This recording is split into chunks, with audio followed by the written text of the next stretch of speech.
Plus two पछि सबैले सोध्छ म एभरेज स्टुडेन्ट हो, सिएसआइटी गर्न सक्छु कि सक्दिन। तर रियल एन्सर चाहिँ yes, average students can absolutely survive BSc CSIT. CSIT कोही एलिट स्टुडेन्ट्सको मात्र कोर्स होइन, यो एक लर्निङ जर्नी हो जसमा बिगिनरदेखि सबै स्टार्ट गर्छन्। फर्स्ट सेमेस्टरमा धेरै स्टुडेन्ट्सलाई कोडिङ जिरो नलेजबाट स्टार्ट गर्नुपर्छ। सी प्रोग्रामिङ, म्याथ र बेसिक कम्प्युटर सब्जेक्ट्स अलि टफ जस्तो लाग्न सक्छ, तर स्लोली प्र्याक्टिस, कन्सिस्टेन्सी र रेगुलर रिभिजनले सबै म्यानेजेबल हुन्छ। प्रब्लम ट्यालेन्ट होइन, प्रब्लम चाहिँ कन्सिस्टेन्सी हो। धेरै स्टुडेन्ट सुरुमा स्ट्रगल गर्छन्, एरर्स आउँछ, कन्सेप्ट बुझ्दैन, तर त्यही स्ट्रगल नै डेभलपर बन्ने प्रोसेस हो।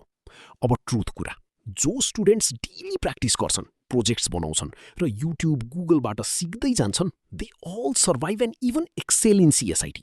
So if you are average student, don't doubt yourself. सिएसआइटीमा सर्भाइभ मात्र होइन, you can even become a top performer if you stay consistent.